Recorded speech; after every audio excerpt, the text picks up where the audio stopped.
بسم اللہ الحمد للہ الصلاۃ والسلام علی رسول اللہ۔ آج شیخ نے دو سورہ کور کی ہیں، بنی اسرائیل جو سورہ اسراء کے نام سے بھی جانتے ہیں ہم لوگ، اور دوسری سورہ کہف۔ دونوں بہت امپورٹنٹ سوراز ہیں۔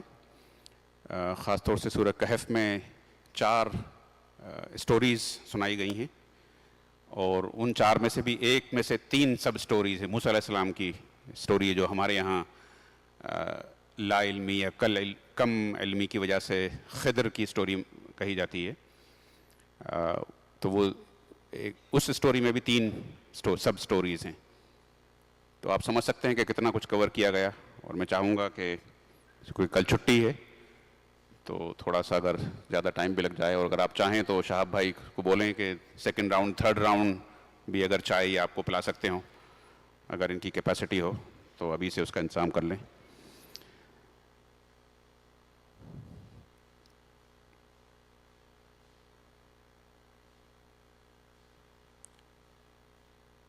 بنی اسرائیل جیسے کل بات آئی تھی کہ اس میں اللہ تعالیٰ قریش مکہ پہ اور یہود پہ ہیٹ بڑھا رہا ہے، دھیرے دھیرے کر کے اللہ تعالیٰ کا غضب اور غصہ بڑھتا جا رہا ہے، اس لیے کہ جو کچھ ان کو بتایا جا رہا ہے اس سے ان کو کوئی فائدہ حاصل نہیں ہو رہا ہے، بلکہ اور ان کی ضد بڑھتی جا رہی ہے۔ یہی سورہ ہے جس میں کہ پھر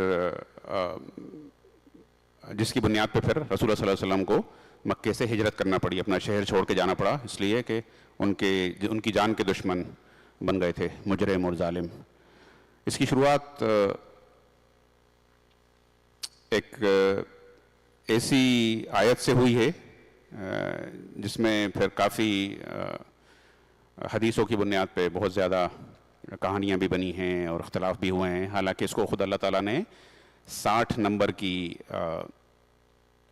آیت میں اسی سورہ میں 60 نمبر میں پہلی آیت کی تفسیر۔ یہ قرآن کا طریقہ یہ ہے کہ قرآن کی تفسیر آپ کو قرآن میں خود مل جاتی ہے، اس کے لیے حدیثوں کا سہارا نہیں لینا پڑتا۔ حدیث کے لیے اگر آپ کو ڈیپر انڈرسٹینڈنگ، کچھ کلیریفیکیشن اگر اللہ کے رسول صلی اللہ علیہ وسلم نے ان لوگوں کو دیے ہیں، جو ظاہر ہے کہ ہر انسان رسول اللہ صلی اللہ علیہ وسلم کی ٹیم میں اسکالر نہیں تھا، ہر انسان علی اور معاذ بن جبل کے لیول کا یا سیدنا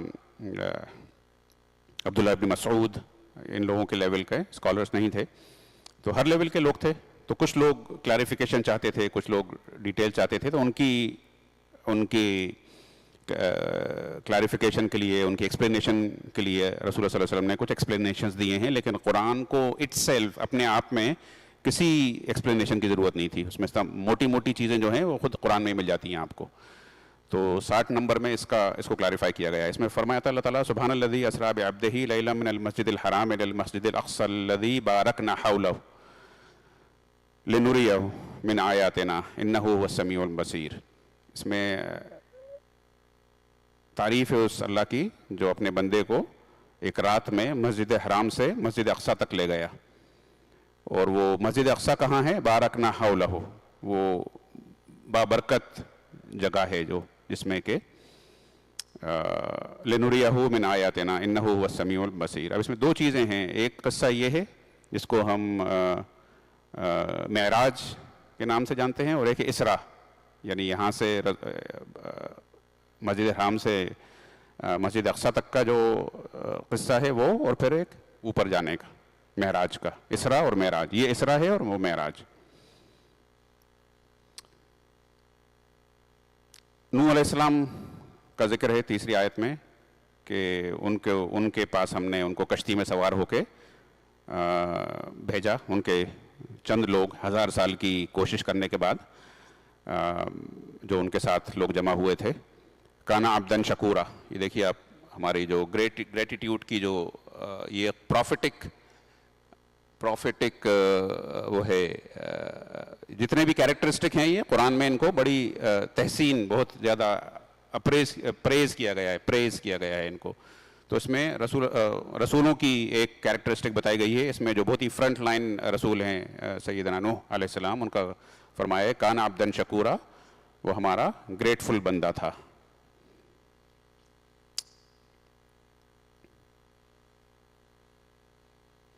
بنی اسرائیل کے بارے میں ان کے دو بڑی سزائیں اللہ تعالیٰ نے فلسطین میں ان کو دی تھیں. ان دونوں سزاؤں کا ذکر ہے، اور وہ سزا جو ہے اللہ تعالیٰ دو طریقے سے دیتا ہے.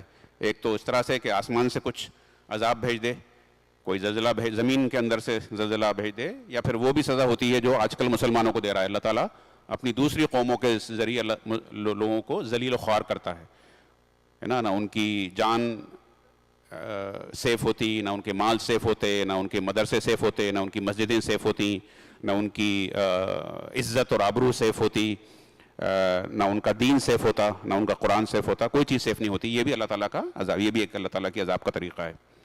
تو اس طرح سے اللہ تعالیٰ نے دو عذاب دیے، اس کا ذکر کیا ہے بنی اسرائیل کو، جس طرح سے آج مسلمانوں کو اللہ تعالیٰ عذاب میں گھیرے ہوئے ہے. ایک اور چیز 13 نمبر کی آیت میں اللہ تعالیٰ فرما رہا ہے کہ ہر انسان کے گلے میں اس کا پورا نامہ اعمال ہے. اب یہ ظاہر ہے کہ 1500 سال پہلے لوگوں کو لگتا ہوگا کہ یہ کیا کس طرح کی. ظاہر ہے جو لوگ اللہ تعالیٰ کے وعدوں پہ، اللہ تعالیٰ کی وارننگ پہ جو یقینی رکھتے، وہ ایک انسان جو ہوگا، مسلمان ہوگا، وہ سوچے گا کہ ضرور اس میں کوئی حکمت ہوگی، ضرور ایسا ہوگا. کیسے ہوگا یہ ہمیں نہیں پتا، لیکن آج کے انسان کے لیے بہت آسان ہے. اتنے چھوٹے چھوٹے چپس جو ہیں، بالکل ٹائنی بٹ، اتنے چھوٹے چھوٹے، یہ ہمارے اس میں 2 TB اس کے اندر ڈیٹا، 3 TB ٹیٹرا بائٹس کا ڈیٹا اس میں آتا ہے. تو پورے انسان کا نامہ اعمال اس میں آج کل ہم دیکھتے ہیں نا ہمارے اسمارٹ فونس میں اور ہمارے آئی پیڈس میں. اور وہ چپ نکالا جائے گا گردن میں سے، نیک میں سے، اور پھر فرمائے گا اللہ تعالیٰ اقرا کتابک، پڑھ لو آج اپنی کتاب، اپنا پورا حساب کتاب خود پڑھ لو. کفا بنفسک الیوم علیک حسیبا.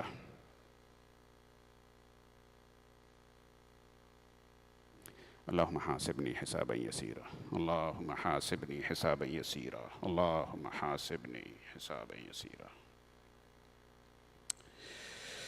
اپنی کتاب خود پڑھ لو. آج تم اپنا حساب لینے کے لیے کافی ہو. تم کسی کی حساب کتاب کی ضرورت نہیں. چپ نکالو اپنا اور خود پڑھ لو سب کے سامنے. کوئی وٹنس لانے کی، کوئی ایویڈنسز پریزنٹ کرنے کی ضرورت نہیں ہے. یہ اللہ تعالیٰ فرما رہا ہے. جس کو بھی گائیڈنس ملی، وہ گائیڈنس اس کے اپنے لیے ہے. گائیڈڈ لوگ جو ہوتے ہیں، جن کو اللہ تعالیٰ صحیح راستے پہ ڈالتا ہے، ان کے اپنی کوششوں کی وجہ سے وہ اپنی لینڈ کو فرٹائل کرتے ہیں، اپنی لینڈ کو اس قابل کرتے ہیں کہ اس میں سے ویجیٹیبلز اور اچھے فروٹس اور اچھا فروٹ اور ویجیٹیبلز اور فوڈ نکلے. تو اس کے بارے میں فرمایا گیا ہے کہ تم جو اچھے گائیڈڈ لوگ جو ہیں، جن کو کہ اللہ تعالیٰ صحیح راستے پہ چلاتا ہے، وہ اپنے لیے، اس کا فائدہ ان کے اپنے لیے، وہ کسی کو ٹرانسفر نہیں کریں گے کریڈٹ. یہ جگہ جگہ قرآن میں فرمایا گیا ہے. اور دوسری چیز جو اسی کے ساتھ ساتھ جو فرمائی گئی ہے کہ وَلَا تَزِرُ وَازِرَةٌ وِزْرَ أُخْرَى، کہ کوئی انسان کسی دوسرے کا بوجھ نہیں اٹھائے گا. سیم چیز ہے، ایک ہی چیز کو دو طرح سے فرمایا اللہ تعالیٰ نے، ایک طرح سے دو طرح سے بتانے کی کوشش کی ہے. اور یہ بھی بتایا ہے بار بار کہ جو فوراً ملنے والے فائدے، انسٹنٹ گریٹیفیکیشن کا زمانہ ہے نا یہ 21 سینچری جو ہے، کہ ہمیں فوراً کسی چیز کا فائدہ مل جائے، آج ہمیں فائدہ مل جائے، آج ہمیں کوئی چیز ریوارڈ مل جائے اپنی محنت کا، اپنی کوشش کا، اپنے انویسٹمنٹ کا. تو اللہ تعالیٰ فرما رہا ہے کہ ان کے لیے ہم نے اس طرح کی جو مینٹالٹی ہے، ان کے لیے ہم نے زبردست آگ کا عذاب پریپیئر کر کے رکھا ہوا ہے. آگ کا عذاب ان کے لیے تیار کر کے رکھا ہوا ہے، اس طرح کے لوگوں کو جن کو فوراً اجر، فوراً ریوارڈ چاہیے. لیکن جو آخرت کے لیے ویٹ کرنے کے لیے تیار ہے، آخرت کی جس کے اندر اتنا پیشنس ہے، تو اس کے لیے ہم نے آخرت میں بہترین اجر تیار کیا ہوا ہے. وَقَضَىٰ رَبُّكَ أَلَّا تَعْبُدُوا إِلَّا إِيَّاهُ بِالْوَالِدَيْنِ إِحْسَانًا. یہ بھی ہمارے ہاں جو ایک کانسیپٹ ہے اطاعت والدین. اطاعت والدین کچھ نہیں ہے ہمارے دین میں. ہمارے ہاں جو اللہ تعالیٰ نے فرمایا ہے وَبِالْوَالِدَيْنِ إِحْسَانًا، ان کے ساتھ، ان کی یعنی ماں باپ تک کے بارے میں یہ نہیں کہا گیا کہ تم ان کی بلائنڈلی ان کو فالو کرو، اندھی تقلید کرو پیرنٹس کی بھی. ان کے بارے میں بھی کہا گیا ہے وَبِالْوَالِدَيْنِ إِحْسَانًا، ان کے ساتھ بہترین سلوک کرو. اور خاص طور سے اس آیت میں جو ذکر ہے وہ بڑھاپے کی عمر کا خاص طور سے اس کو اسپیسیفائی کیا گیا ہے، کیونکہ وہی ایسا وقت ہوتا ہے جب انسان یہ سمجھتا ہے کہ بچے جنرلی جوان ہوتے ہیں، مصروف ہوتے ہیں اپنی پروفیشنل لائف میں، بزنسز میں، فیملی لائف میں، اور پیرنٹس جو ہیں وہ کمزور ہو چکے ہوتے ہیں، اس وقت کے بارے میں ہے اصل میں یہ آیت کہ اما یبلغنک عندک الکبر احدہما، اگر ان میں سے کوئی ایک بھی بڑی عمر کو پہنچ جائے، وہی بزرگی کی حالت میں، جس وقت کے انسان اپنا خود کچھ نہیں کر سکتا، پانی نہیں پی سکتا اٹھ کے، کھانا پینا نہیں کر سکتا، چل پھر نہیں سکتا، اس عمر کے بارے میں خاص طور سے کہا گیا ہے کہ اس عمر میں ان کو اف تک مت بولو، خاص بالکل اسپیسیفائی کیا گیا ہے یہ. یعنی ظاہر ہے کہ وبالوالدین احسانہ جو ہے پیرنٹس کی ہر عمر میں ان کے ساتھ اچھا سلوک کرنا چاہیے، لیکن خاص طور سے یہ جو اف نہ بولنے کا اور ان کے ساتھ جو سختی کرنے کا جو حکم ہے اللہ تعالیٰ کا، وہ بالکل بڑھاپے کی عمر کا ہے. اور پھر دعا سکھائی ہے بڑی خوبصورت تھی کہ رب ارحمہما کما ربیانی صغیرا، وہی اسی طرح کی جس طرح ہم بچپن میں انہوں نے ہمیں محبت سے پالا ہے، اسی طرح سے تو اللہ تعالیٰ سے دعا سکھائی ہے مسلمانوں کو کہ تم دعا کرو اللہ تعالیٰ سے کہ اللہ تعالیٰ اسی طرح کی رحمت ان کے اوپر برسائے، ان کے اوپر رحمت نازل کرے.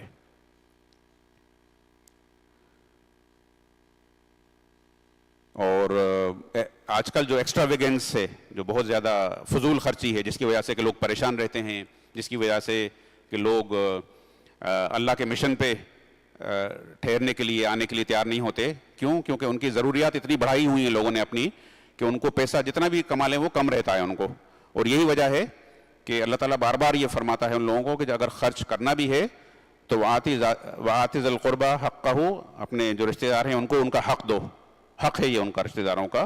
اور والمسکین، لوگوں مساکین کو، مسکین لوگوں کو ان کا حق دو، وابن السبیل، ٹریولرز کو.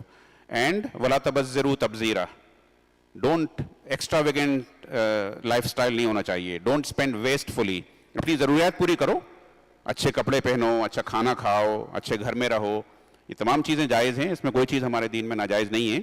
لیکن ایکسیس اسپینڈنگ جس کو کہ آپ جسٹیفائی نہیں کر سکتے، اپنے سامنے بھی نہیں کر سکتے اور اللہ تعالیٰ کے سامنے بھی نہیں کر سکتے. یہی وجہ ہے کہ پھر سوسائٹی میں کہنا چاہیے ایک طرح کا فرکشن پیدا ہوتا ہے کہ لوگ دیکھتے ہیں کہ ہمارے پاس تو بیسک چیزیں کھانے پینے کے بھی نہیں ہیں، اور ہمارے جو پڑوسی ہیں، ہمارے رشتہ دار جو ہیں وہ بے جا خرچ کر رہے ہیں، ان کے پاس اتنا بھرا ہوا ہے کہ وہ اس کا بھی خیال نہیں رکھ رہے ہیں کہ جو رشتہ دار ہیں، قریبی لوگ ہیں، مساکین ہیں، ان کی ضروریات پوری ہوں، اور وہ ان کے جو خرچے ہیں وہ تبذر و تبذیر، ویسٹ فل ایکسپینڈیچر ہے.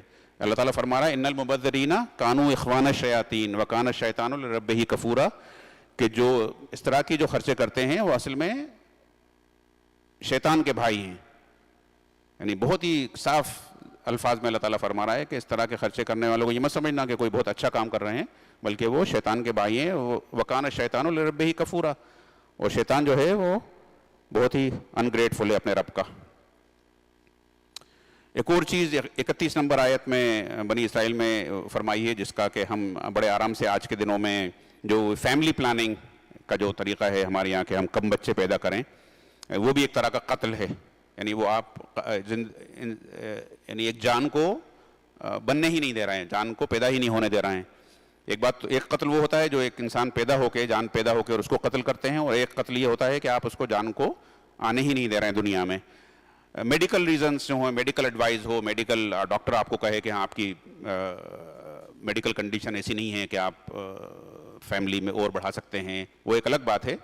لیکن جان بوجھ کے اچھے ہیلدی لوگ جن کو اللہ تعالیٰ نے صحت دی ہے، وہ اگر اس طرح کی حرکت کرتے ہیں تو اس کے بارے میں اللہ تعالیٰ فرما رہا ہے وَلَا تَقْتُلُوا أَوْلَادَكُمْ خَشْيَةَ الْإِمْلَاقِ. اصل میں یہ ہوتا ہے کہ لوگ یہ سمجھتے ہیں کہ زیادہ بچے پیدا ہوں گے تو ہماری مالی حالت خراب ہو جائے گی، ہم کیسے کھلائیں گے. یعنی وہی چیز ہے کہ یعنی اسی کے آگے نہیں نکل پاتے ہیں. وہ جو ایمانیات ہے نا، یہ سامنے جو پہلا پلر ہے کہ یہ ہمارے ایمان کا حصہ ہے یہ کہ اللہ تعالیٰ ہمیں بھی رزق دے رہا ہے اور ان کو بھی رزق دے گا.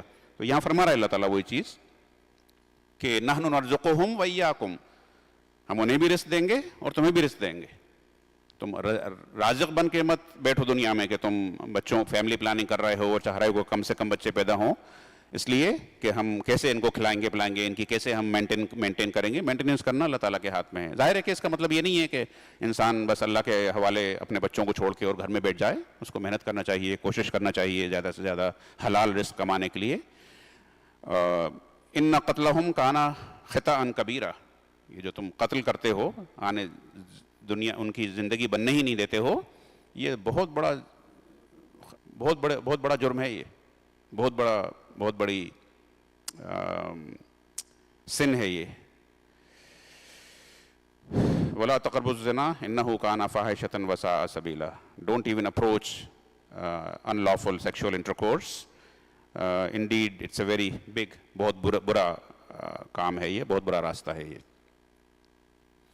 بار بار پھر وہی بات بتائی گئی ہے جو پہلے آ چکی ہے کہ ہمارا دین کا جو شریعت کا جو کی فیچرز ہیں، ان میں ایک چیز یہ ہے کہ جو لوگ ویک ہیں سوسائٹی میں، جو ویک لوگ ہیں ان کو پروٹیکٹ کرنا. تو اس میں یتیموں کو بار بار مسلمانوں کو یاد دلا گیا ہے کہ یتیموں کو، مسکینوں کو، عورتوں کو پروٹیکٹ کرو، یتیموں کو پروٹیکٹ کرو، مسکینوں کو پروٹیکٹ کرو. اور یہ بھی کہا گیا ہے کہ وَأَوْفُوا بِالْعَهْدِ إِنَّ الْعَهْدَ كَانَ مَسْئُولًا. یہ بھی بار بار کہا گیا ہے کہ اپنے وعدوں keep your promises.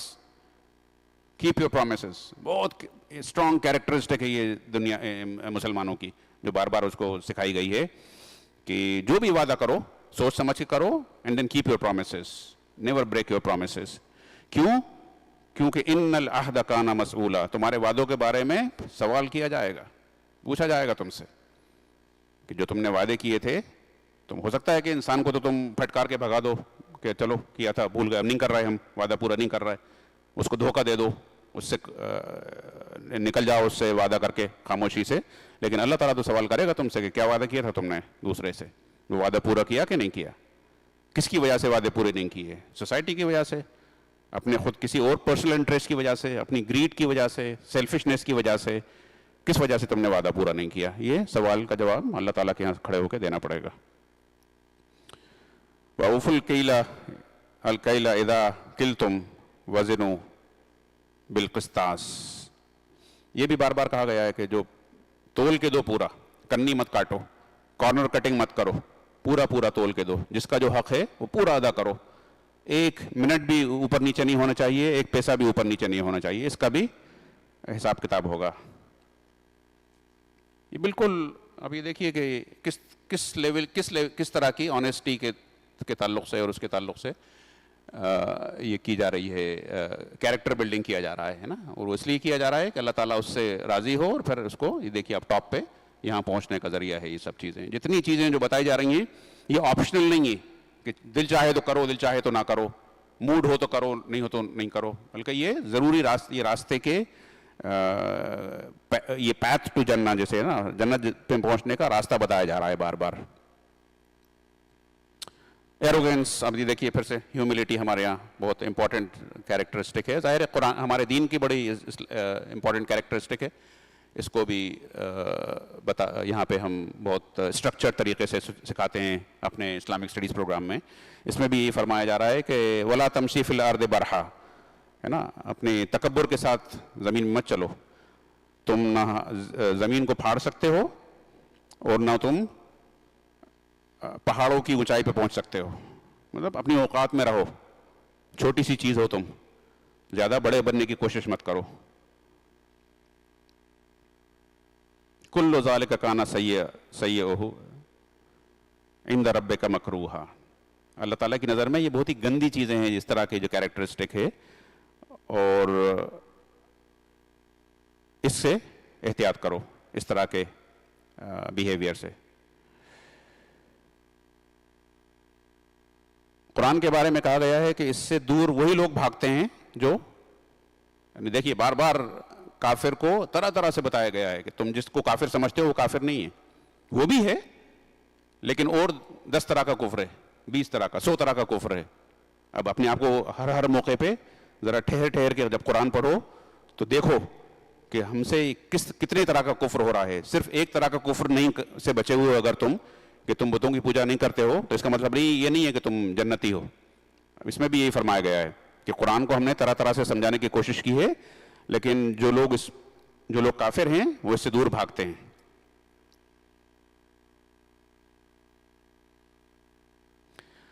توحید کے بارے میں بڑا اسٹرانگ لاجک دیا گیا ہے. جیسے ہم نے کہا نا کہ ہمارے یہاں توحید، رسالت، آخرت، قرآن، ملائکہ کسی بھی چیز کے بارے میں یہ نہیں کہا ہمارے دین میں کہ بس اندھوں کی طرح مان لو. ابا نے کہہ دیا کہ اللہ ایک ہے تو مان لو, اماں نے کہہ دیا کہ قرآن اللہ کی کتاب ہے تو مان لو, ایسا نہیں ہے. ہر چیز اب اس میں فرمایا ہے, اور یہ کتنی بیسک چیز ہے. اللہ تعالیٰ فرما رہا ہے کہ ایک سے زیادہ خدا ہوتے ہیں اس دنیا میں تو آپس میں لڑ جاتے وہ.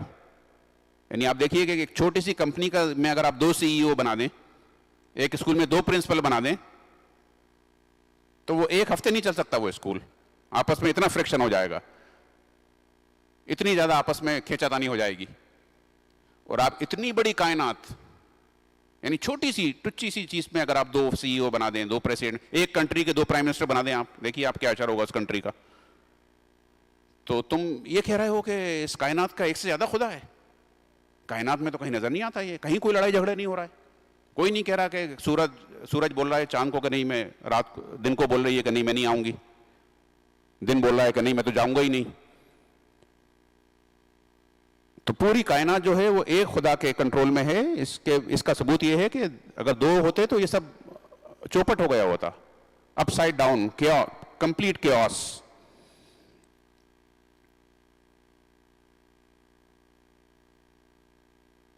اکتالیس 42 میں یہ چیز بتائی گئی, یہ توحید کے تعلق سے کہ لڑ پڑتے آپس میں, فتنہ برپا کر دیتے.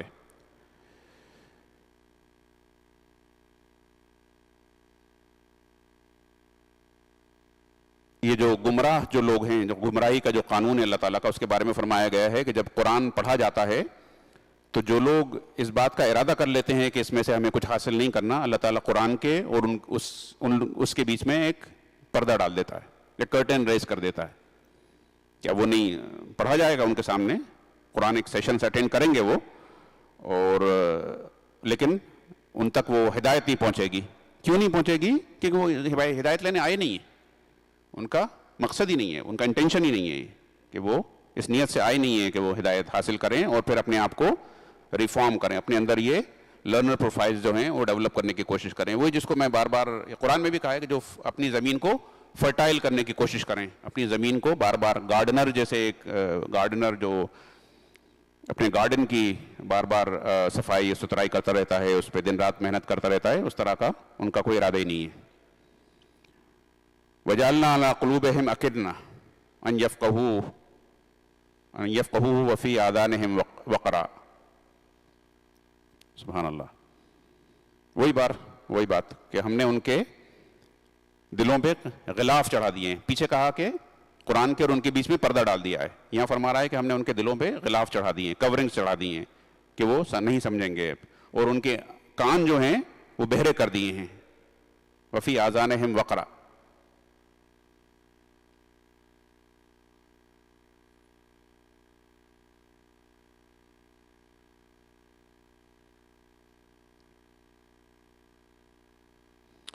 اور جب تمہارے پاس آتے ہیں تو ایسا لگتا ہے کہ غور سے سن رہے ہیں, اور جب واپس تم سے دور جاتے ہیں تو اپنی پھر پرائیویٹ کانورسیشن میں, وہی پرائیویٹ کانورسیشن میں, یعنی اس طرح کی جو جس کو اللہ تعالیٰ نے قرآن میں وَإِذْهُمْ نَجْوَىٰ, یعنی وہ والی پرائیویٹ کانورسیشن جو نگیٹو ہوتی ہیں, اس کو باقاعدہ ایکسپلین کیا گیا ہے دوسری سورہ میں کہ نگیٹیوٹی پھیلانے والی جو چٹ چیٹس ہوتی ہیں, اس میں جا کے یقول الظالمون, ان کو ظالم قرار دیا گیا ہے. وہ یہ کہتے ہیں کہ یہ آدمی تو پاگل ہو گیا ہے. رجال محصورہ, رسول اللہ صلی اللہ علیہ وسلم کے بارے میں کہتے تھے, کریزی ہو گیا ہے.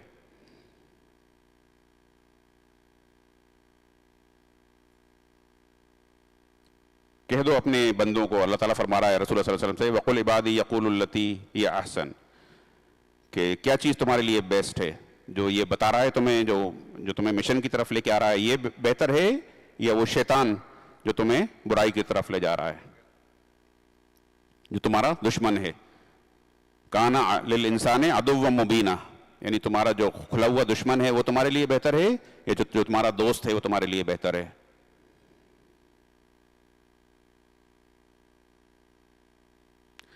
اس میں 2 چیزیں کلیریفائی کی ہیں, میں اس کو کوئکلی, میں نے حالانکہ ٹاپک سے میں کوئی بہت زیادہ وہ نہیں ہے کمپیٹیبلٹی اس میں. ایک تو ربک اعلم بمن فی السماوات والارض ولقد فضلنا بعض النبیین علی بعض, جو رسول اللہ صلی اللہ علیہ وسلم کے بارے میں ہے کہ وہ جو لیڈر ہیں, قرآن اس کی نبیوں کے انبیاء کے لیڈر ہیں, آخری ہیں ڈیفینیٹلی, سیل ہیں پروفیٹہڈ کی ڈیفینیٹلی, لیکن قرآن اللہ تعالیٰ فرماتا ہے وَلَقَدْ فَضَّلْنَا بَعْضَ النَّبِيِّينَ عَلَىٰ بَعْضٍ, اللہ تعالیٰ نے ایک دوسرے پہ کو کسی میں کچھ چیز رکھی ہے بڑائی کی اور کسی میں کچھ رکھی ہے.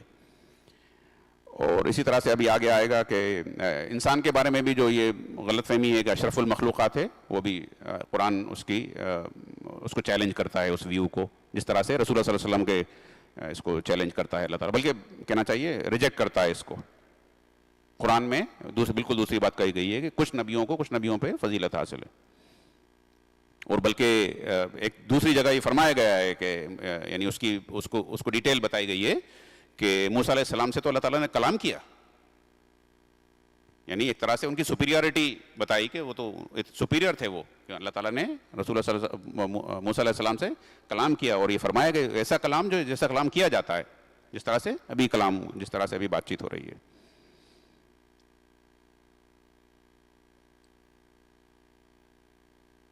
اب یہ دیکھیے 60 نمبر میں وہ بات آ گئی, میں نے کہا تھا نا ابھی آ رہی ہے 60 نمبر کی آیت میں, کہ ہم نے جو اسراء کا جو واقعہ تھا یہ ہم نے تمہیں ایک خواب دکھایا تھا, وَمَا جَعَلْنَا الرُّؤْيَا الَّتِي أَرَيْنَاكَ إِلَّا فِتْنَةً لِلنَّاسِ, کہ ہم نے لوگوں کو ٹیسٹ کرنے کے لیے ایک فتنہ بنا دیا تھا, حالانکہ اس کی کوئی اہمیت نہیں ہے ہمارے دین میں, بالکل کوئی اہمیت نہیں ہے کہ وہ ایکچوئل ہوا تھا یا خواب تھا, ریئل تھا, ورچوئل تھا, دین کی میں کوئی اہمیت نہیں ہے. لیکن اللہ تعالیٰ اس طرح کے واقعات کریٹ کر کے لوگوں کا ٹیسٹ کرتا ہے کہ دیکھو کس چیز میں الجھتے ہیں, یہ اس میں الجھیں گے کہ رسول اللہ صلی اللہ علیہ وسلم ایکچولی نائٹ فلائٹ سے, رات کی فلائٹ سے وہ مکے سے بیت المقدس گئے تھے, وہاں سے پھر آسمان میں گئے تھے, ایکچولی گئے تھے یا صرف ایک یہ خواب تھا.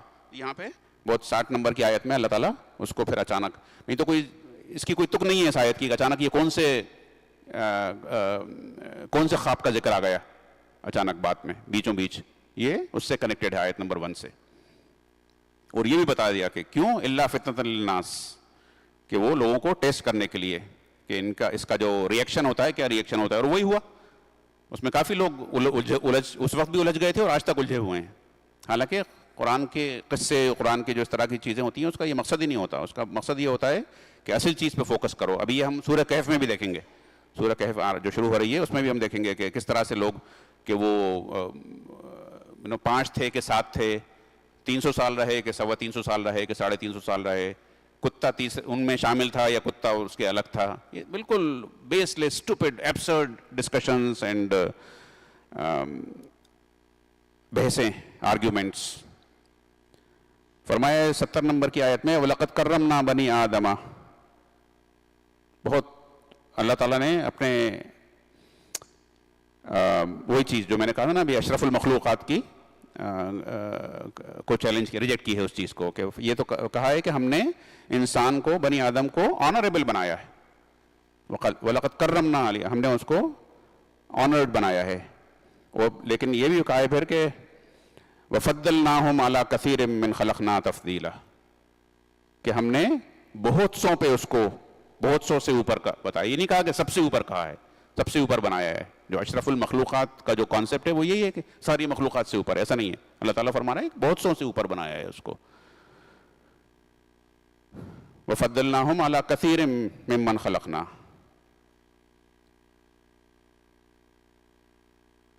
اور جو اس دنیا میں اندھا رہ کے جس نے زندگی گزاری وہ آخرت میں بھی اندھا ہی اٹھے گا. یہ اس کو بار بار قرآن میں اللہ تعالیٰ نے یاد دلایا ہے کہ یہاں اگر اندھے رہ کے زندگی گزارو گے تو آخرت میں بھی ریڈی پریپیئر رہو کہ جب وہاں تم قبر میں سے اندھے ہو کے اٹھو گے تو اس وقت مت پوچھنا کہ میں تو جب میری موت آئی تھی تو میں تو آنکھوں والا تھا, اس وقت مجھے کیوں اندھا بن کے اٹھایا جا رہا ہے.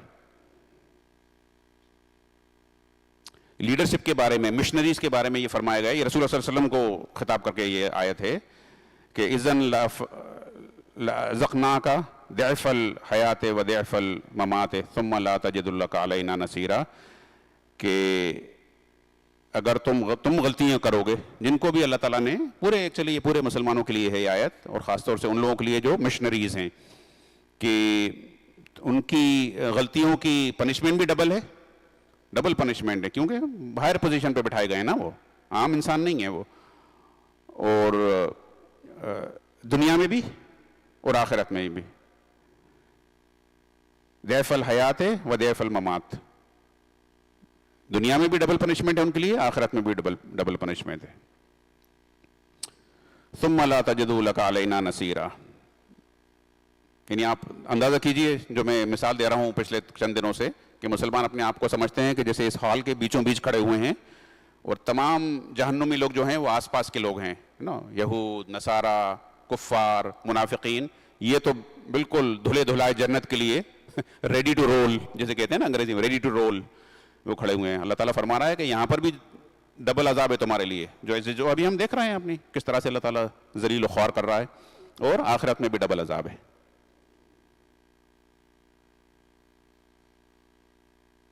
اب یہ دیکھیے 76 میں وہ بات آ گئی جو اسٹیج سیٹ کیا جا رہا ہے ہجرت کا، کہ دیور اباؤٹ تمہیں نکالنے والے تھے اس زمین سے، لیکن اس کے تمہارے نکالنے کے بعد یہ لوگ بھی زیادہ دن یہاں پہ نہیں رہ پائیں گے. یہ بھی قرآن کی ان معجزات میں سے ہے جو پہلے سے اللہ تعالیٰ نے پریڈکٹ کر دیا تھا کہ اگر یہ تمہارے ساتھ یہ کریں گے تو ان کے ساتھ یہ ہونے والا ہے. اور وہی ہوا کہ ان کو نکالا گیا رسول اللہ صلی اللہ علیہ وسلم کو اپنے گھر سے، اور فتح مکے میں ان سب لوگوں کو بھی بھاگنا پڑا، یا تو سرنڈر کرنا پڑا یا بھاگنا پڑا وہاں سے. اس موقع کی دعا سکھائی ہے اللہ کے رسول کو اللہ تعالیٰ نے، وَقُلْ رَبِّ أَدْخِلْنِي، بڑی خوبصورت دعا ہے، چونکہ میرے ساتھ بھی کچھ اس طرح کی سچویشنز لائف میں رہی ہیں کہ مجھے بھی بہت اس دعا کو پڑھنا پڑا، ابھی بھی پڑھتا ہوں. ہم سب کو پڑھنا چاہیے، قرآن کی ہر دعا جو ہے بہت ہی امپورٹنٹ دعا ہوتی ہے. وَقُلْ رَبِّ أَدْخِلْنِي مُدْخَلَ صِدْقٍ وَأَخْرِجْنِي مُخْرَجَ صِدْقٍ وَاجْعَلْ لِي مِن لَّدُنكَ سُلْطَانًا نَصِيرًا. یہ رسول اللہ صلی اللہ علیہ وسلم کو ہجرت سے پہلے یہ دعا سکھائی گئی ہے کہ میرے رب مجھے صدق کے ساتھ، سچائی کے ساتھ جہاں سے نکالنا ہے تو نکال، اور جہاں مجھے داخل کرنا ہو سچائی کے ساتھ داخل کر، اور تو میرے لیے بہت ہی اسٹرانگ سپورٹر بنا دے. وَاجْعَلْ لِي مِن لَّدُنكَ سُلْطَانًا نَصِيرًا. ظاہر کہ یہ رسول اللہ تعالیٰ ہی سے یہ بات دعا کی جا رہی ہے کہ تو ہی سب سے اسٹرانگ سپورٹر ہے اور تو میرا سپورٹر بن جا. وَقُلْ جَاءَ الْحَقُّ وَزَهَقَ الْبَاطِلُ إِنَّ الْبَاطِلَ كَانَ زَهُوقًا. یہ وہ آیت ہے جو رسول اللہ صلی اللہ علیہ وسلم نے پھر فتح مکے میں پڑھی تھی. ابھی دیکھیے آپ ایک کے بعد دو آیات ہیں. ایک آیت وہ ہے جب بہت ہی فیئر کی حالت میں، جب بہت ہی ڈر اور خوف کی حالت میں ان کو سکھائی جا رہی ہے جس میں وہ اپنی جان بچا کے مکے سے نکل کے جا رہے ہیں. اور دوسری آیت وہ ہے جو انہوں نے پھر فتح مکے کے وقت پڑھی کہ ٹروتھ ہیز کم، حق آ گیا، باطل مٹ گیا، اور باطل تو مٹنے ہی کے لیے ہوتا ہے. وَنُنَزِّلَ مِنَ الْقُرْآنِ مَا هُوَ شِفَاءٌ وَرَحْمَةٌ لِّلْمُؤْمِنِينَ وَلَا يَزِيدُ الظَّالِمِينَ إِلَّا خَسَارًا. ابھی دیکھیے آپ قرآن سے جو مسلمان بھاگتے ہیں، ہم سب پوری کی پوری امت جو ہے قرآن سے بھاگتی ہے دور، جبکہ اللہ تعالیٰ فرما رہا ہے کہ یہ مسلمانوں کے لیے رحمت ہے اور مرسی ہے، اس کے لیے شفاعت ہے، ہیلنگ ہے ان کے لیے، مسلمانوں کے لیے. لیکن ظالموں کے لیے اس سے کچھ حاصل نہیں ہوتا ایکسیپٹ خسارہ.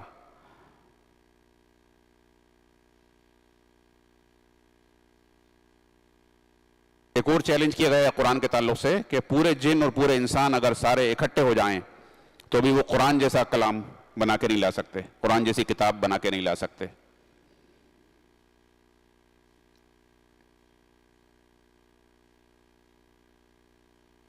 بار بار رسول صلی اللہ علیہ وسلم کو چیلنج کرتے تھے، آخر میں بالکل جب تنگ آ گئے تھے کہ تم تو کوئی سونے کا گھر بنا کے لے آؤ، تم آسمان میں چڑھ کے دکھاؤ، تم ایسی کتاب لے کے آؤ جو ہمارے سامنے اترے، تب ہم اس پہ یقین کریں گے. اللہ تعالیٰ فرما رہا ہے کہ ہم وہ والا ایمان نہیں چاہیے تمہیں، ہمیں وہ والا ایمان ایکسیپٹیبل نہیں ہے. تم اپنا دماغ لگا کے لاجیکلی سمجھ کے اگر قرآن پہ اور رسول پہ ایمان لانا چاہتے ہو تو لاؤ، اس طرح کے معجزات ہمیں تمہیں نہیں دکھائیں گے.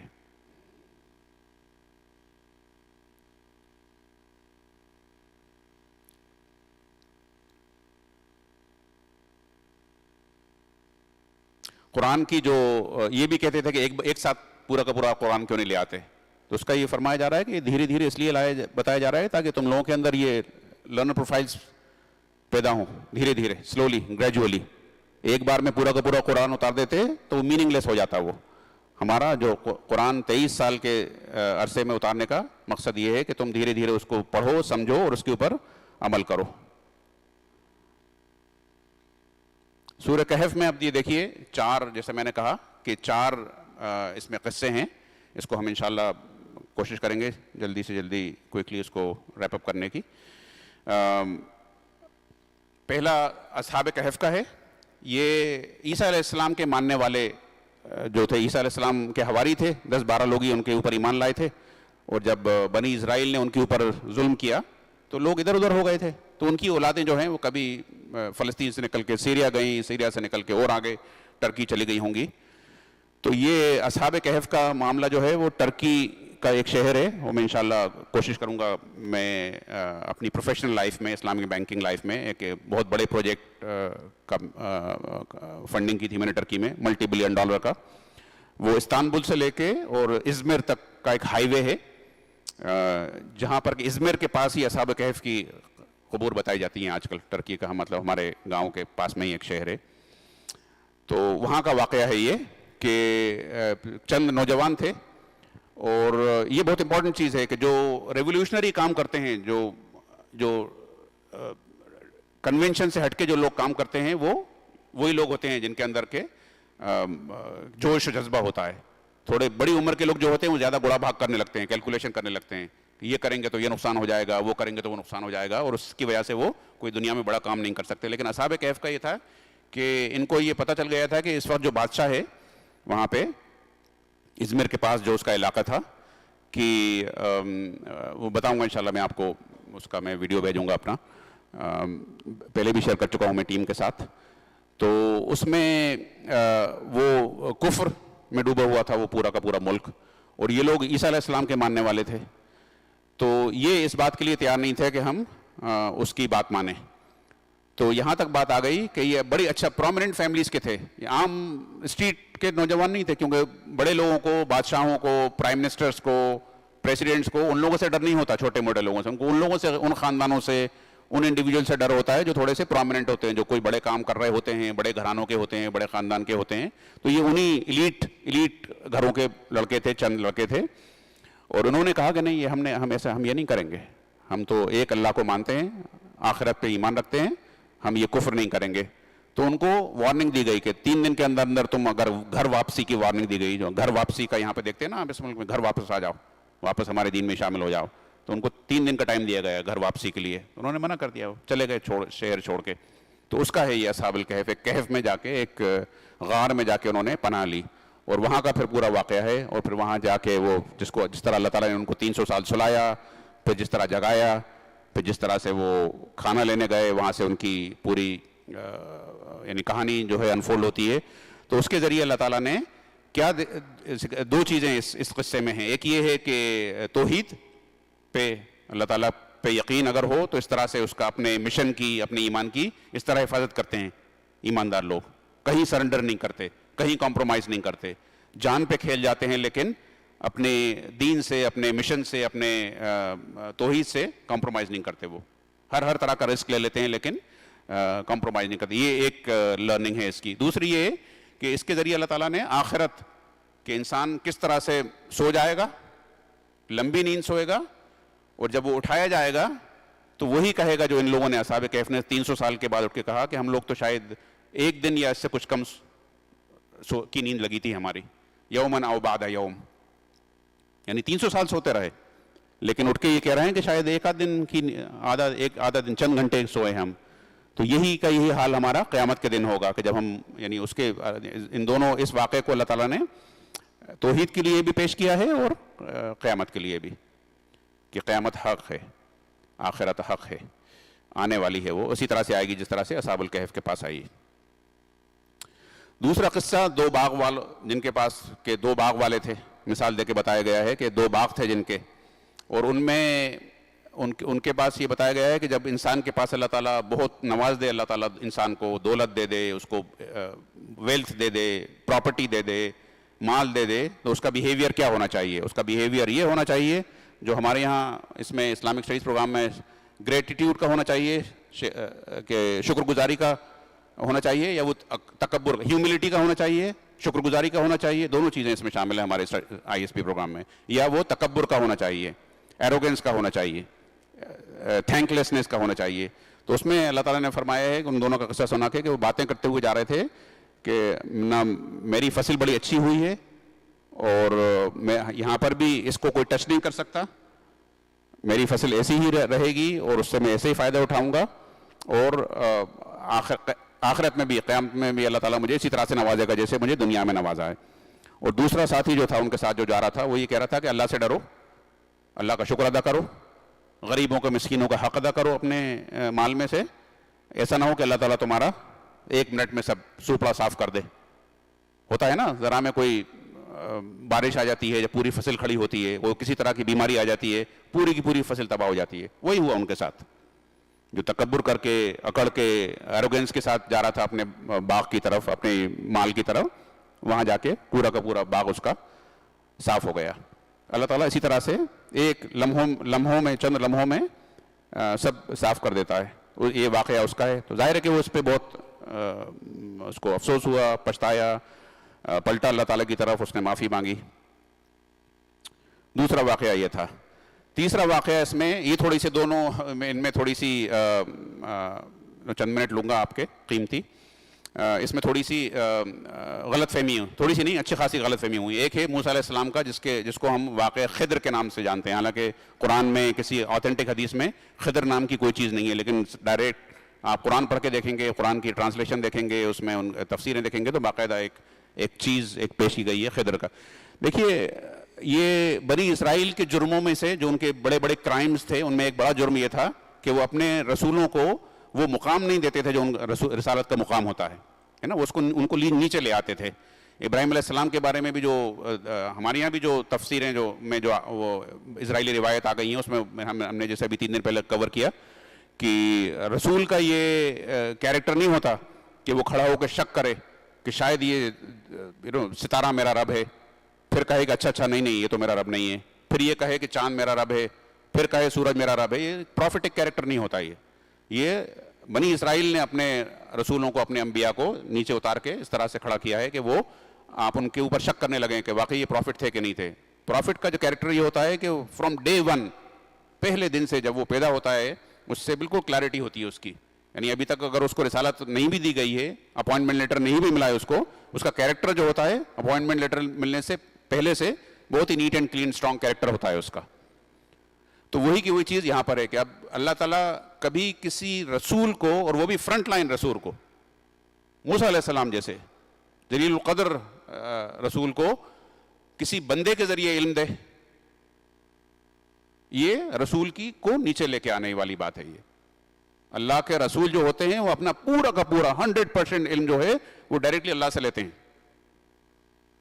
یہ بات بالکل کلیئر رہنا چاہیے. اب اس بیک گراؤنڈ میں آپ دیکھیے پورے قصے کو کہ 3 چیزیں ہوئی. میں نے کہا نا کہ اس سٹوری میں بھی 3 سٹوریز ہیں, اس میں 3 سب سٹوریز ہیں اس واقعے میں. ایک تو یہ ہے کہ کشتی میں ہول کر دیا, ٹھیک ہے نا. اب آپ یہ دیکھیے کہ ہول ہوتے رہتے ہیں, ٹرانسپورٹیشن کشتیاں ڈیمیج ہوتی رہتی ہیں, ہوائی جہاز میں کچھ نہ کچھ ڈیمیج ہو جاتا ہے چلتے میں, کشتیوں میں, شپس میں بھی ہو جاتا ہے. لیکن اگر آپ کے سامنے ہو رہا ہے تو پھر آپ اس کو بلیم کر رہے ہیں جو کر رہا ہے. لیکن اگر آپ کے پیچھے فرشتہ کر رہا ہے جس کو آپ کو نظر نہیں آ رہا, تو اس وقت آپ کیا کہتے ہیں اس کو, کیا کہتے ہیں اس کو, قدر اللہ, اللہ کی قدرت سے ہوا ہے. یہی ہوتا ہے نا. دوسرا واقعہ دیکھیے آپ کہ بچے زندہ ہوتے ہیں, مر جاتے ہیں. اللہ تعالیٰ کسی کو کم عمر میں اٹھا لیتا ہے, کسی کو زیادہ عمر میں اٹھا لیتا ہے. کوئی سوال نہیں کرتے ہم اللہ تعالیٰ کی اس پہ کہ یہ بچے کو کیوں مار دیا. لیکن ایک سامنے بچے کو مرڈر ہو رہا ہے آپ کے سامنے, تو موسیٰ علیہ السلام تک چیخ اٹھے کہ تم نے کیا کیا. اچھا آپ یہ دیکھیے یہاں پہ ایک اور چیز سے کنیکٹ کیجئے آپ کہ ابھی چند سورہ پہلے بنی اسرائیل کے تعلق سے اللہ تعالیٰ نے, موسیٰ علیہ السلام کی قوم کے تعلق سے اللہ تعالیٰ نے فرمایا ہے کہ ہم نے ان سے کہا تھا کہ تمہارے سامنے ایک معصوم جان بھی اگر جائے, ایک معصوم جان کا قتل کرو, اس کا مطلب یہ ہے کہ تم نے پوری انسانیت کا قتل کر دیا. ابھی نکلا ہے نا 2 دن پہلے, رائٹ. اب آپ یہ دیکھیے کہ اس قوم کو تو اللہ تعالیٰ نے یہ رول دکھایا ہے, یہ بیہیویئر سکھایا ہے کہ ایک بھی معصوم جان کا قتل نہیں ہونا چاہیے. اور اسی نبی کے سامنے ایک معصوم جان کا قتل کروا دے گا اللہ کسی انسان سے. اس طرح کی حرکتوں سے مسلمانوں نے اپنے دین کو غیروں کے سامنے ایک بہت ہی مزاح کا خیز ایک بہت ہی جوک بنا کے رکھ دیا ہے, کیونکہ وہ پڑھے لکھے لوگ ہیں, انٹیلیجنٹ لوگ ہیں دنیا میں. ہندو انٹیلیجنٹ ہیں, بدھ انٹیلیجنٹ ہیں, عیسائی یہودی انٹیلیجنٹ لوگ ہیں, سکھ انٹیلیجنٹ لوگ ہیں. جب آپ ان کے سامنے اس طرح کا دین پیش کرتے ہیں تو وہ کہتے ہیں کیا بیوقوفی کی باتیں ہو رہی ہیں. اسی کتاب میں تم کہہ رہے ہو کہ اسی نبی کی قوم کے لیے کہہ رہے ہو کہ تم ایک انسان کو قتل کرو گے تو پوری انسانیت کا قتل ہے. اسی نبی کے سامنے ایک بچے کا قتل ہو جاتا ہے, اور وہ بلکہ صرف یہی نہیں کہ اس کو آبجیکٹ نہیں کرتا, اس پہ اعتراض نہیں کرتا, بلکہ معافی مانگ رہا ہے وہ اس سے جس نے قتل کیا ہے. ارے آئی ایم سوری, میں نہیں پوچھوں گا, سوال نہیں کروں. یہی ہے نا کہانی, یہ قصہ ہے نا جو ابھی ہم نے پڑھا ہے ابھی آج کی تراویح میں. دوسری بات, تیسرا قصہ کیا ہے کہ وہ ایک جگہ جاتے ہیں, کھانا مانگتے ہیں, لوگ کھانا نہیں دیتے, لیکن ایک دیوار گری ہوئی تھی تو وہ صاحب جو تھے وہ دیوار بنا دیتے ہیں. تو مطلب جن لوگوں نے برائی کی تھی ان کے ساتھ اچھائی کرتے ہیں, یہی مطلب ہوا نا اس کا. اب آپ دیکھیے کیا ہے یہ, یعنی رسول کو اللہ تعالیٰ ان کی ٹریننگ کے دوران غیب سے پردہ اٹھا رہا ہے. وہ غیب سے پردہ کیا ہے کہ اللہ تعالیٰ اپنی جو پوری کائنات, اپنی جو دنیا وہ ہے, وہ اپنے فرشتوں کے ذریعے اس طرح چلا رہا ہے. وہ فرشتہ ہے جو جا کے آپ کو نظر نہیں آتا, لیکن اس ایپیسوڈ میں, اس ٹریننگ پیریڈ میں غیب سے پردہ اٹھا کے وہ فرشتے کو دکھایا جا رہا ہے کہ دیکھو اس طرح سے ہول کر رہا ہے یہ. آپ کے میرے لیے یہ چیز پرمیسیبل نہیں ہے کہ ہم جس کشتی میں سفر کر رہے ہیں اس میں ہول کر دیں, یہ ہمارے لیے بڑا گناہ کی بات ہے, لیکن فرشتوں کے لیے نہیں ہے. کیوں؟ کیونکہ فرشتوں کے ذریعے اللہ تعالیٰ اسی طرح سے چلا رہا ہے. کیا حکمت تھی اس کے پیچھے, وہ بتا رہا ہے فرشتہ بعد میں, کہ آگے ایک بادشاہ, ظالم بادشاہ تھا, وہ کشتیوں کو, بوٹس کو کیپچر کر لیتا تھا, اس سے بچانے کے لیے میں نے ہول کیا ہے. یہ ہے اس کے پیچھے. دوسرے واقعے کو دیکھیے آپ, کہ انسان کو نہیں معلوم ہوتا کہ یہ بچہ بڑا ہو کے ماں باپ کا ظالم بنے گا, دشمن بنے گا, یا ماں باپ کا سپورٹ سسٹم بنے گا. اللہ کو معلوم ہے. اللہ تعالیٰ اس بچے کو پہلے سے اٹھا کے, اس کو ختم کر کے, اس کو اس دنیا سے لے جا کے, اس کے اندر کے ایسپریشنز, اس کی اندر کی جو جس طرح سے وہ پل بڑھ رہا ہے اندر, جیسے جو اس کی سوچ ہے, اس کے ذریعے وہ اللہ تعالیٰ اس کو, کیونکہ ماں باپ نیک تھے, صالح تھے, ماں باپ کو اس ٹارمنٹ سے, اس ٹراما سے, اس تکلیف سے بچانا تھا. تو اللہ تعالیٰ یہ کر رہا ہے کہ بجائے اس کے کہ اس کو نیچرل موت دے دے کسی بچے کو, جو وہ آتی رہتی ہے, اللہ تعالیٰ اس کے سامنے ختم کروا رہا ہے موسیٰ علیہ السلام, کہ وہ پردہ ہٹا کے. اگر وہ پردہ نہیں پڑا ہوتا ویسے ہی موت آ جاتی ہے اس کو. تو موسیٰ علیہ السلام کہتے کہ کتنا چھوٹا سا بچہ, انا للہ و انا الیہ راجعون, بچہ مر گیا. لیکن چونکہ اس کے سامنے ختم کروایا تو آپ کہہ رہے ہیں ارے تم کیسے آدمی ہو, تم تو مرڈر کر رہے ہو. تو یہ کام جو ہے فرشتوں کا کام تھا, فرشتہ اپنا کام کر رہا تھا. وہی کی وہی چیز آخری ایپیسوڈ میں ہے کہ اللہ کو معلوم تھا کہ 2 آرفنس ہیں, یتیم ہیں, ان کا باپ نیک تھا, ابوہما صالح. یہ اس کو قرآن میں ان کی کیریکٹرسٹک بتائی گئی ہے کہ ان کا باپ جو تھا, یہ نیک باپ کی کیریکٹرسٹک بھی بہت امپورٹنٹ ہے, کہ جو لوگ نیک ہوتے ہیں فادرز, ان کے بچوں کی حفاظت اللہ تعالیٰ اس طرح کرتا ہے کہ وہ مر گئے تھے, انہوں نے اپنے بچوں کے لیے فکس ڈپازٹ کر کے رکھا ہوا تھا. ظاہر ہے بینکس نہیں تھے, ایف ڈی بننے کا زمانہ نہیں تھا, تو انہوں نے زمین میں ڈپازٹ کر کے رکھا ہوا تھا اپنے بچوں کے لیے. اللہ کو معلوم تھا, تو اس کی حفاظت کا انتظام اللہ تعالیٰ نے اپنے فرشتے کے ذریعے کروایا. انسان نہیں تھا کوئی, رسول کو کوئی انسان پڑھانے نہیں آتا کبھی بھی. ٹھیک ہے, یہ ہے. اب آخری قصہ سن لیجیے آپ, وہ ہے ذوالقرنین کا.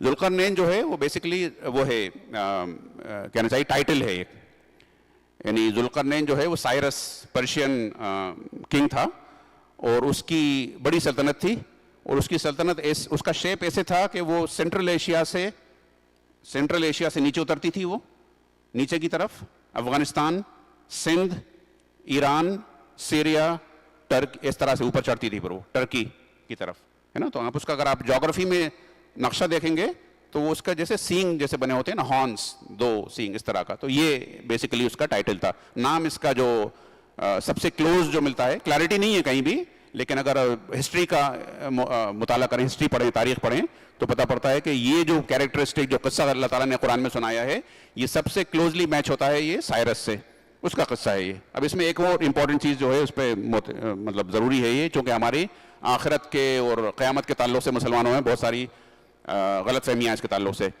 نوح علیہ السلام کا جو عذاب جو آیا نوح علیہ السلام کی قوم پہ, تو وہ تو چند لوگ وہ کشتی میں لے کے نکال دیا اللہ تعالیٰ نے ان کو, باقی سارے مجرموں کو, ظالموں کو غرق کر دیا اللہ تعالیٰ نے. تو نوح علیہ السلام کے 3 بیٹے تھے، حام، سام اور یافس. یہ ہمیں ہسٹری سے بھی پتہ چلتا ہے، ببلیکل ٹریڈیشنز میں، بائبل میں بھی بڑی کلیئرٹی کے ساتھ ہے یہ، یعنی یہ ہسٹوریکل فیکٹس ہیں. ایک بیٹا جو تھا، طوفان آنے کے بعد جب کشتی جودی پہ ٹک گئی اور سب لوگ نیچے اتر گئے، پانی اللہ تعالیٰ نے اتار دیا زمین میں، تو وہ نکل گئے اپنے، ظاہر لوگ نکل گئے پھر اپنے. تو ایک سیٹل ہوئے افریقہ میں، حام، ایک ہوئے سیٹل مڈل ایسٹ میں، سام. تو پورے جتنی افریقن نیشنز ہیں، افریقن قومیں ہیں، وہ ان کی اولاد ہیں. یہ پروو ہوتا ہے تاریخ سے. مڈل ایسٹرن قومیں جتنی ہیں وہ دوسرے بیٹے کی اولاد ہیں. تیسرا بیٹا جو تھا یافز، وہ چلا گیا سینٹرل ایشیا، ماسکو، رشیا، یہ وہاں سیٹل ہوا. اس کے اولادوں میں سے 2 بیٹوں کا نام تھا یاجوج اور ماجوج، گوگ میگوگ. ان کی کہانی ہے اصل میں یہ، جو اللہ تعالیٰ ذوالقرنین کے ذریعے سکھا رہا ہے. اور اس وقت بھی وہ لوگ فساد برپا کرتے تھے، ذوالقرنین کے زمانے میں بھی وہ لوٹ مار کرتے تھے، ظلم زیادتی کرتے تھے. اور یہ وہی قومیں ہیں، یاجوج اور ماجوج کے بیٹے ہی ہیں، بچے ہی ہیں، فیملیز ہیں، جو پھر رشیا سے نکل کے سینٹرل ایشیا، ٹرکی ہوتے ہوئے یورپ میں پہلے سیٹل ہوئیں، اور یورپ کے بعد پھر وہ نارتھ امریکہ، کینیڈا اور امریکہ میں سیٹل ہوئیں. اور پھر وہیں سے اٹھ کے وہ قومیں پھر آسٹریلیا اور نیوزی لینڈ میں سیٹل ہوئیں. ایک ہی فیملی ہے یہ پوری، یافس کی اولاد ہیں یہ پورے کے پورے.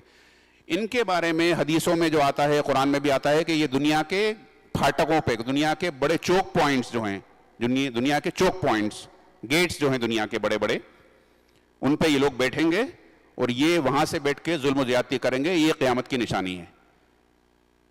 بالکل ہے نا، نیٹ اینڈ کلین سٹوری ہے پوری یہ. اب اس کو اس یاجوج و ماجوج میں لوگ قرآن کی تفسیر کے دوران بھی اور الگ سے بھی لوگ جو ہیں وہ کنفیوز رہتے ہیں کہ وہ یاجوج و ماجوج کون تھے. وہ تو بڑی پرانی بات ہے، 2-2.5 سال پرانی بات ہے. پھر یہ یاجوج و ماجوج کون ہوں گے جو حدیثوں میں جس کے بارے میں ذکر آیا ہے، اس میں قرآن میں بھی ہے کہ قیامت کی نشانیوں میں، تو وہ کون ہوں گے؟ تو یاجوج و ماجوج جو پہلے تھے وہ بھی انڈیویجولس نہیں تھے، دو انسان نہیں تھے. وہ یاجوج و ماجوج کے قبیلے تھے، یاجوج و ماجوج کی اولادیں تھیں، جو کہ اس طرف جہاں پر کہ ذوالقرنین نے دیوار اٹھائی تھی، اس کے اس پار کی جو قومیں تھیں وہ کمزور قومیں تھیں. وہ لوگ پاورفل ہو گئے تھے وہاں جا کے، رشیا جا کے. تو وہ ان کے اوپر، ان کے قبیلے، یاجوج و ماجوج کے قبیلے ان کے اوپر حملہ کرتے تھے. تو اس وقت بھی اللہ تعالیٰ نے ان لوگوں کی، مظلوموں کی حفاظت کا انتظام کیا. اور پھر جب یہ وہاں سے نکل کے امیگریشن کرتے ہوئے، مائگریٹ کرتے ہوئے، پہلے سینٹرل ایشیا آئے، سیریا آئے، ٹرکی گئے، ٹرکی سے یورپ گئے، یورپ سے امریکہ، کینیڈا گئے. جتنے ظالم اس وقت دنیا میں جو موجود ہیں، جو پوری دنیا میں جو ظلم و فساد برپا کیے ہوئے ہیں، یہ پورے کے پورے یافس کی اولاد ہیں. اس کے بارے میں کہا گیا ہے کہ آخر ٹائم جب آئے گا تو یہ اوپر سے حملے کریں گے. آپ دیکھیے سبحان اللہ، اوپر سے کون سے حملے کریں گے؟ فائٹر جیٹس، ڈرونز، جو اس وقت کر رہے ہیں آپ کی آنکھوں کے سامنے، رائٹ؟ تو یہ کہانی ہے. اور اس کے بارے بعد میں پھر اللہ تعالیٰ نے پھر یہ بتایا ہے اس کے آخر میں کہ یہ کہانی ہے جو ہم نے جو قصے سنائے ہیں، اصل میں اس کا مقصد یہ ہے کہ تم توحید کے اوپر یقین کرو، قیامت کے اوپر یقین کرو. اور توحید کی بنیاد پہ، توحید کا مقصد کیا ہے؟ وہ بھی it's a means to an end. توحید، اللہ پہ یقین کرنا، it's a means to end, it's not an end in itself کہ اللہ پہ یقین کر لو بس اینڈ آف دا اسٹوری. اس کا مطلب یہ ہے کہ کیوں ایک پہ اللہ پہ یقین کرو کہ اس کے سامنے جا کے پورا پرفارمنس اپریزل ہونا ہے، پورا کا پورا اپریزل تمہیں اس کے سامنے پیش ہوگا تمہارا. تو اس کے لیے ضروری ہے اللہ پہ ایمان رکھنا. اور آخرت پہ کیوں رکھنا؟ کیونکہ اسی دن یہ سب کچھ پورا کا پورا اپریزل ہوگا. کون لے گا؟ اللہ لے گا اپریزل. کب لے گا؟ قیامت کے دن لے گا. اس لیے یہ 2 چیزیں ایمانیات کے ہمارے بیڈ راک ہیں ہماری مسلمانوں کی زندگی کا. اقول قولی ھذا واستغفر اللہ لی ولکم ولسائر المؤمنین.